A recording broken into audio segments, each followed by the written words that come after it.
Mansarda Better. Mansarda Better înseamnă să știi ce înseamnă infiltrații, mucegai, disconfort. Totul de fapt e dependent de detalii. Iarna, când e foarte frig afară, de unde credeți că apar curenții de aer?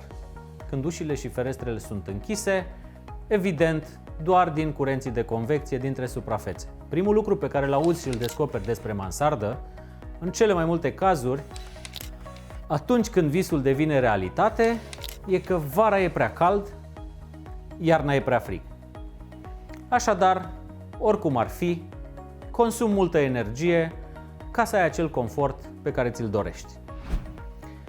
De fapt, deși pare o certitudine, chiar dacă e folclor, totul e generat de lipsa realizării corecte a izolației termice în țara în care apartamentul de la ultimul etaj de la bloc e devalorizat, în vreme ce în lumea civilizată e probabil cea mai vândută locuință tocmai pentru înălțime și belvedere.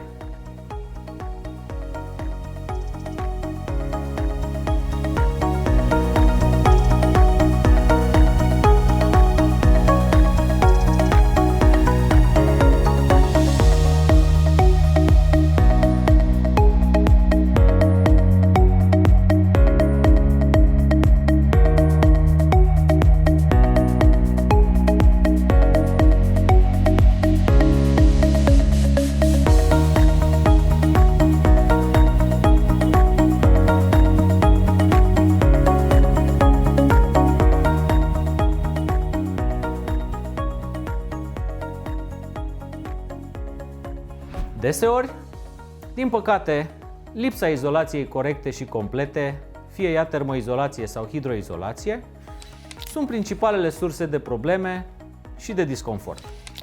Așadar, dincolo de pierderile de căldură iarna și de costuri, avem două surse care generează umiditate.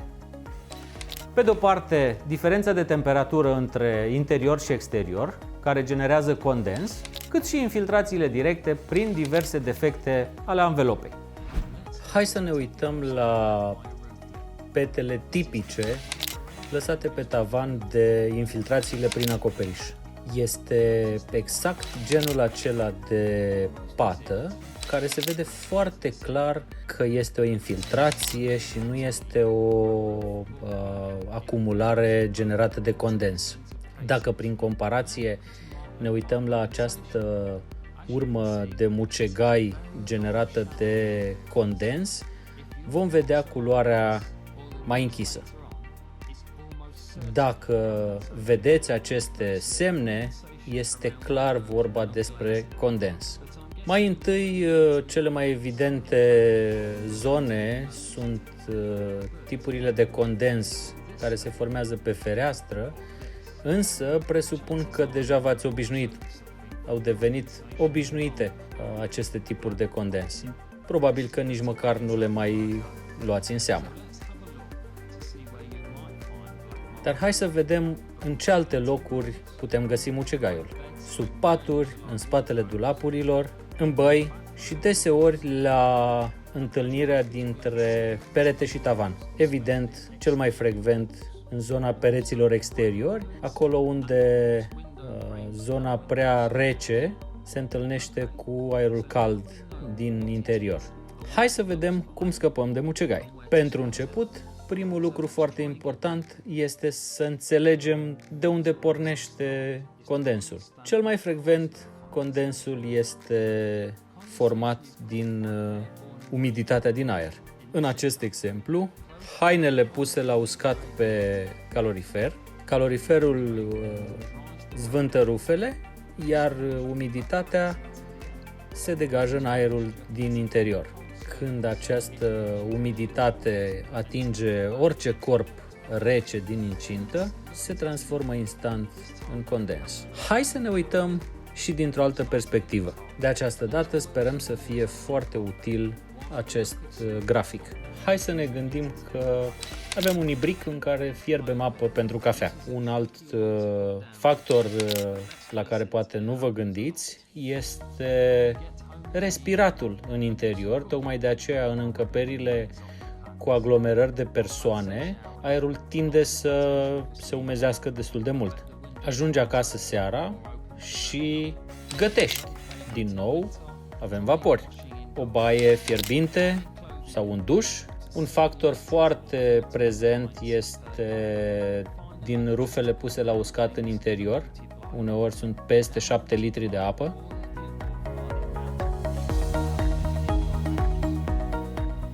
Să încercăm să ne imaginăm toate acele mici picături care stau în aerul din încăpere. Evident că nu le putem vedea, însă dacă am putea face acest lucru, ar arăta cam așa cum vedeți în imagine. Milioane și milioane de mici particule de apă care toate de-abia așteaptă să aterizeze pe corpuri reci. Evident, atunci când ajung în contact, se transformă. Ce vedeți aici este condensul care se formează pe sticla ferestrei, însă vedeți cât de neplăcut arată toate zonele în care umiditatea a găsit un teren fertil și până la mucegai a mai fost doar un pas. Acum știm care sunt dușmanii, hai să vedem cum îi învingem. Vom trece printr-un proces în 2 pași. Primul și cel mai important este să înlăturăm sursa de umiditate. Și doar acest lucru va ajuta cel puțin jumătate dintre oamenii care au astfel de probleme să le rezolve foarte simplu. Apoi, în varianta a doua, cum facem să eliminăm umezeala prin soluții simple și deloc costisitoare. Varianta cea mai simplă este utilizarea unui dezumidificator. Evident, e foarte important să reduci la maxim sursele de umiditate. Întotdeauna puneți capacul peste oalele care sunt la gătit. Nu doar că nu veți avea și mai multă umiditate, dar ceea ce gătiți se va găti mai bine. De asemenea, nu uitați să țineți ușile închise pentru a evita ca aburul să se împrăștie în toată casa. În baie ar fi foarte indicat să nu faceți economie la alegerea unui ventilator de bună calitate și de mare capacitate. Există chiar ventilatoare care au senzor de umiditate, astfel el ar porni automat. Dacă nici această soluție nu e posibilă, deschideți fereastra și lăsați-o atâta timp cât e nevoie pentru mișcarea aerului din încăpere și evacuarea umidității. Asta, bineînțeles, dacă nu suntem în mijlocul iernii. Iarna e mult mai greu să aerisești pentru că vei pierde multă energie, dar nici nu putem să ne oprim din respirat. Doar respirația unei persoane poate să producă cel puțin 4 pahare de apă în fiecare zi. Evident, o bună aerisire nu se va putea face niciodată dacă și afară este frig și umezeală, ceață. Dacă veți urmări acești pași simpli, cu siguranță veți îmbunătăți foarte mult calitatea aerului și veți micșora nivelul de umiditate. Pasul 2. Hai să vedem cum eliminăm umiditatea. Dacă ați vrea o soluție simplă, iată cine este noul cel mai bun prieten al omului. Dezumidificatorul. Un dezumidificator bun poate să elimine până la 12 litri de apă pe zi. Beneficiile sunt destul de simple. Dacă avem o încăpere mai uscată, pereții vor fi mai calzi, vor pierde mai puțină energie. Asta înseamnă că veți avea o locuință care e mai bine izolată. Mai mult decât atât, controlând umiditatea, veți avea o mulțime de beneficii atunci când e vorba de bacterii, virusuri, infecții respiratorii, rinite alergice sau chiar astm. Mai departe, următorul pas este degradarea elementelor constructive de la structură până la stratele specifice amenajării de interior și, poate cel mai grav, mucegai. Așadar, dacă ar fi să vorbim despre infiltrațiile directe, în cazul mansardei, spațiul locuibil este cel mai de sus din casă, din acoperiș, și cauzele infiltrațiilor directe sunt fie defecte sau degradări ale elementelor exterioare sau chiar infiltrații generate de acumulări de zăpadă atunci când începe să se dezghețe. Lucrări greșite la învelitoare, sigilarea imperfectă a străpungerilor, coșuri, ventilații, ferestre de mansardă, dar și lipsa aproape totală a întreținerii, cel puțin sezonier, cum ar fi curățarea periodică a șgheaburilor. Așadar, și casa are nevoie de un ITP, de o inspecție tehnică periodică, cu atenție exact în zonele sensibile expuse. De exemplu, utilajele, centrala termică, lift, au niște rigori în acest sens. Odată la 2 ani, cineva le verifică.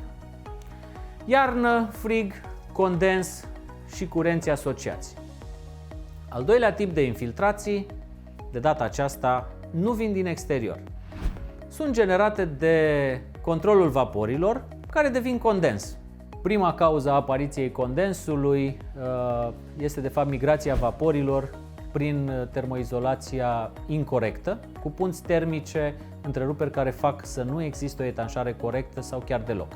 Practic, vezi materialele pe șantier, le vezi și în acoperiș, dar nu sunt instalate corect. Chiar dacă să presupunem că ai un proiect bun și grosimea și densitatea materialelor sunt specificate corect, e foarte important să știi că o barieră de vapori care nu e bine etanșată atât perimetral cât și în zonele de traversare cu instalații sau în jurul coșurilor și ferestrelor integrate în acoperiș, lasă loc vaporilor să migreze în zone în care se întâlnesc cu aerul rece și astfel mai doar un pas către condens și mucegai. Evident, se pierde și căldura sau, și mai corect spus, energia consumată pentru a încălzi iarna sau a răci spațiul vara până la nivelul de confort dorit este foarte mare. Mucegai. De la spații neaerisite și cu umiditate până la mucegai e doar un pas, iar lanțul de probleme ulterioare, la fel de cert. Reparații semnificative și costisitoare sau chiar probleme de sănătate, alergii și chiar astm sau pneumonii. Trecerea de la o mansardă cu mucegai la o locuință de calitate ține de câteva detalii pe care trebuie să le urmărim. De fapt, e atât de simplu. Controlezi umiditatea și infiltrațiile și nu vei avea niciodată probleme. Haideți să vedem cum diminuăm riscul. Genul acesta de imagine vi se pare cunoscut? De ce sunt aceste informații atât de importante?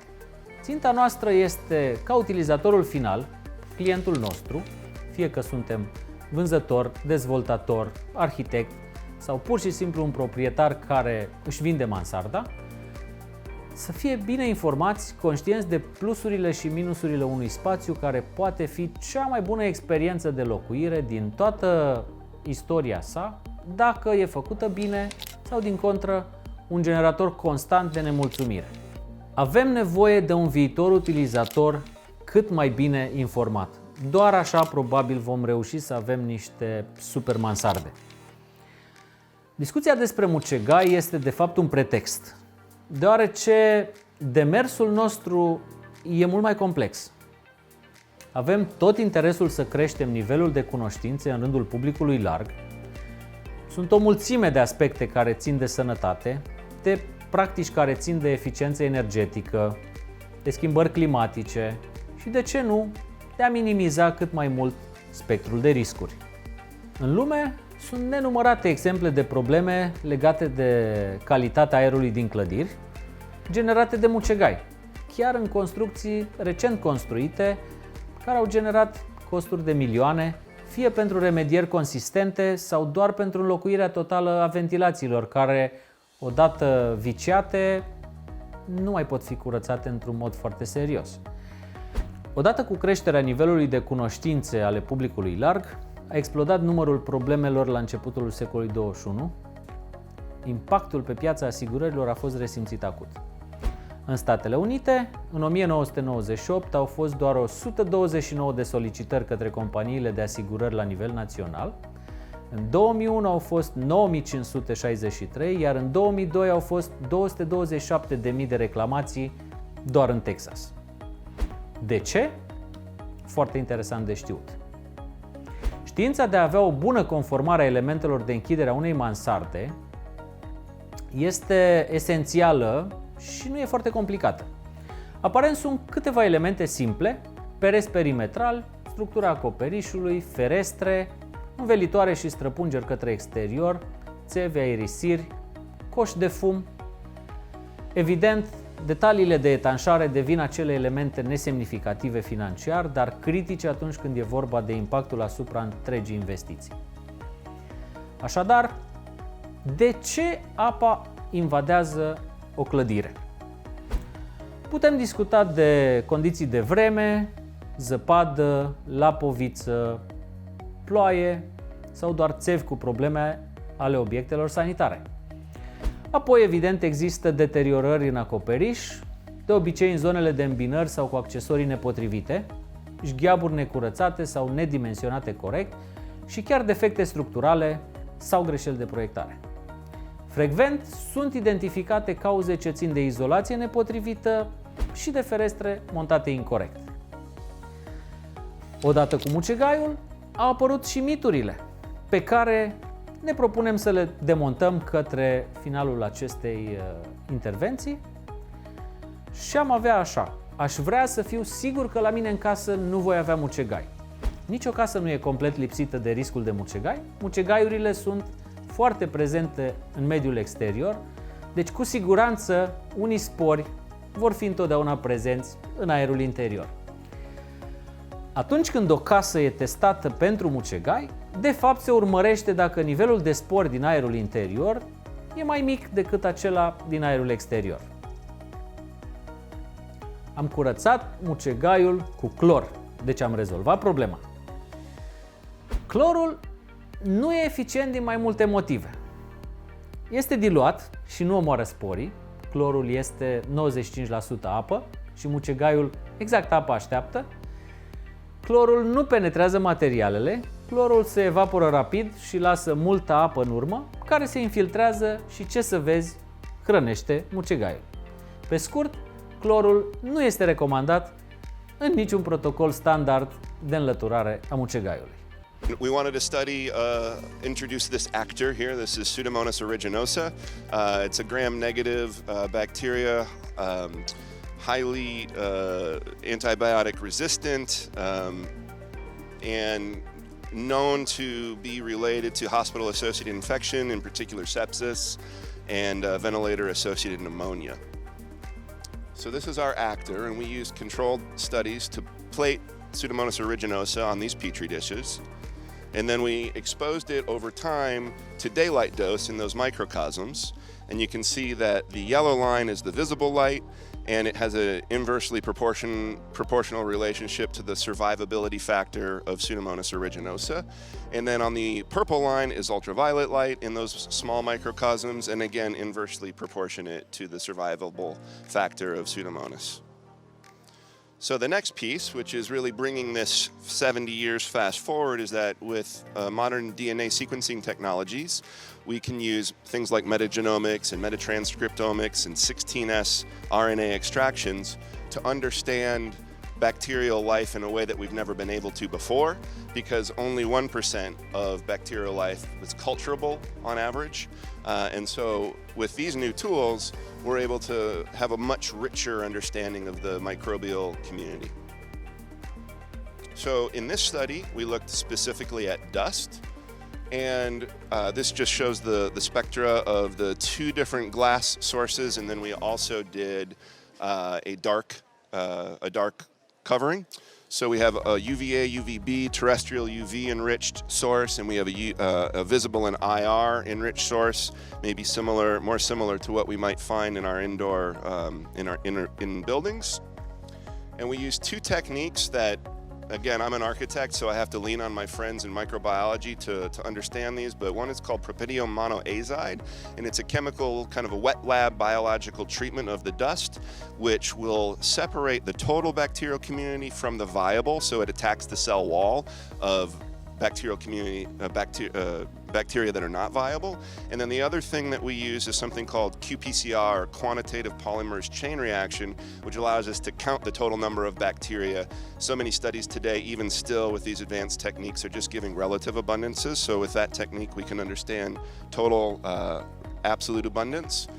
All right, to skip forward to a couple of the takeaways from this. So patterns in bacterial abundances were determined in part by the exposure to light, regardless of wavelength, in terms of the total bacterial community structure, and had a big impact. The largest difference in total bacterial community structure was between any of the bacteria in either of the light sources compared to the bacteria in the dark.